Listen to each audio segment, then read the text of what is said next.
Selamat pagi, salam sejahtera bagi kita semua. Yang terhormat, Bapak Sunarto selaku pembimbing mata kuliah Ekonomi Internasional.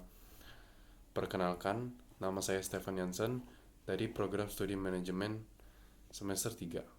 Di sini saya akan membawakan materi tentang ekonomi internasional. Ekonomi internasional merupakan salah satu cabang dari ilmu ekonomi yang pada pembelajaran ini dibahas serta dipelajari dan juga melakukan penganalisaan mengenai transaksi dan permasalahan-permasalahan dalam ekonomi internasional itu sendiri.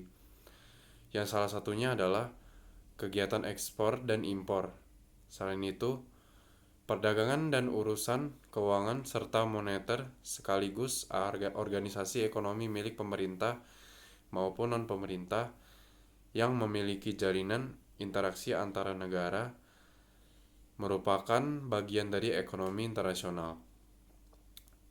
Yang pertama ada karakteristik ekonomi internasional. Yang pertama, kondisi pasar yang terbuka atau yang dikenal sebagai liberasi pasar serta banyaknya arus transfer uang yang semakin hari semakin canggih dengan teknologi yang semakin berkembang. Yang kedua, terus munculnya perusahaan yang sifatnya multinasional di mana perusahaan ini membawa dampak ketergantungan secara ekonomi terhadap negara yang memiliki perusahaan tersebut. Yang ketiga, muncul dan timbulnya segala persaingan yang semakin hari semakin ketat antara beberapa negara serta perusahaan dalam jalannya untuk meningkatkan mutu produk, kinerja perusahaan, keefektifan, dan efisiensi kerja. Selanjutnya, ada ruang lingkup ekonomi internasional. Bahasan selanjutnya adalah mengenai ruang lingkup dari ekonomi internasional. Berikut ini adalah beberapa ruang lingkup yang dapat dijadikan pembagian berdasarkan sifat-sifat tertentu, yaitu yang pertama ada teori dan kebijaksanaan dalam perdagangan internasional. Yang kedua, teori serta kebijaksanaan dalam bidang keuangan dan juga moneter dunia. Yang ketiga, pembentukan organisasi dan unit kerja serta ekonomi internasional. Yang keempat, berdirinya perusahaan-perusahaan internasional. Selanjutnya ada faktor penunjang ekonomi internasional. Berikut ini adalah beberapa faktor yang sekiranya dapat mendorong sebuah negara untuk menunjang kegiatan ekonomi internasional. Antara lain, yang pertama, memiliki keinginan untuk dapat mewujudkan keuntungan yang tujuannya agar dapat meningkatkan pendapatan negara. Yang kedua, memiliki kemampuan yang berbeda dalam ilmu, pengetahuan, dan teknologi untuk dapat mengelola sumber daya alam. Yang ketiga, memiliki kelebihan produk atau barang di dalam negeri, sehingga melakukan ekonomi internasional merupakan hal yang tepat. Yang keempat, adanya perbedaan sumber daya alam, tenaga kerja, adat dan istiadat, iklim yang dimiliki suatu negara, sehingga hasil atau jenis produksi yang dihasilkan antara negara satu dengan negara yang lainnya dapat mengalami perbedaan. Yang kelima, terdapat era globalisasi di mana tiap satu negara tidak mungkin bisa hidup dengan sendirinya tanpa bantuan dari negara-negara lain. Yang keenam, adanya kesamaan selera terhadap suatu barang atau jasa yang memegang model di zamannya.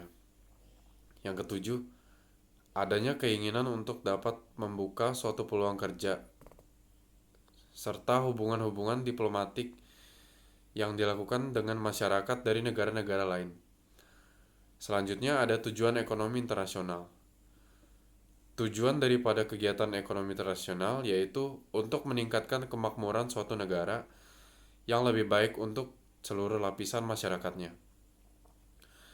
Tujuan tersebut dapat diraih apabila terdapat berbagai macam kegiatan ekonomi internasional seperti contohnya ekspor dan impor, perasuransian dan pengkreditan, investasi dan bidang-bidang lainnya. Selanjutnya ada tujuan ekonomi internasional. Perbedaan cara ataupun sifat yang ada pada perdagangan ekonomi internasional dan perdagangan yang dilakukan hanya dalam cakupan luar negeri disebabkan oleh beberapa hal sebagai berikut ini. Yang pertama, ada perbedaan hukum serta peraturan jual beli, peraturan bea cukai, dan uang.